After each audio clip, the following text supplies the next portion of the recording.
The year the river chose a new path, the elders say a river does not wake up angry without reason. It listens first. It remembers. In the village of Ajunbo, the river Lalẹ had flowed the same way since the days when stories were counted by seasons, not by years. It fed the farms, washed newborns, and carried prayers whispered into its moving skin.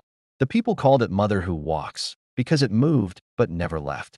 But as time passed, hearts changed. New houses rose along the riverbank, tall, loud houses with tin roofs that mocked the sun. Men with heavy pockets pushed their fences closer to the water, claiming what was never theirs. Widows were chased uphill, their small mud homes dismissed as ugly. Elders spoke, but their voices were waved away like flies. The river has always been here, the powerful said. It will not move for anyone. Only the humble still greeted the river at dawn. Old women poured libations. Children fetched water gently, never splashing. Fishermen took only what they needed and returned the smallest fish, whispering thanks. One season, the river grew quiet. No flooding came. No fish jumped. The surface lay still, like a pot left on the fire too long. The elders noticed. The river is thinking, they warned. At night, some heard it groan beneath the earth, like an old woman turning in sleep. Frogs went silent. Crabs crawled away from the banks. Termites climbed higher than they ever had before. Still, the proud laughed. Then came the night. Rain fell from the sky like it had been stored for years.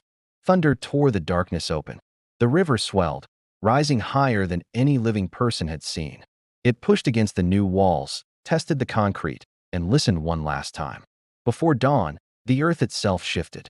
The river broke away from its old path, carving a new road through the land. It swept through the grand houses built on stolen soil, folding walls like wet paper. Trees uprooted. Cars floated like dead animals. Cries rose, but the river did not answer. Yet something strange happened.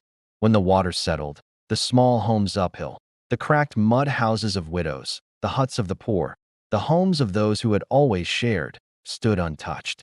Not even a cooking pot was misplaced. The new river flowed around them, gentle as a child slipping past sleeping elders. At sunrise, the village gathered in silence.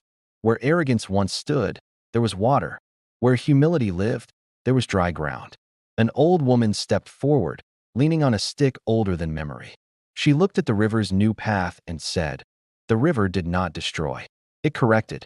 From that year on, no one claimed land by force. Children were taught to greet water. Houses were built with respect, not pride. And when elders spoke, even the young listened. Because everyone had learned the truth the river wrote into the soil. Nature does not punish first. It warns. And when it finally moves, it remembers who honored it. And that is why, even today, the river Lalẹ flows where it does, carrying with it the story of a year when humility was higher than walls.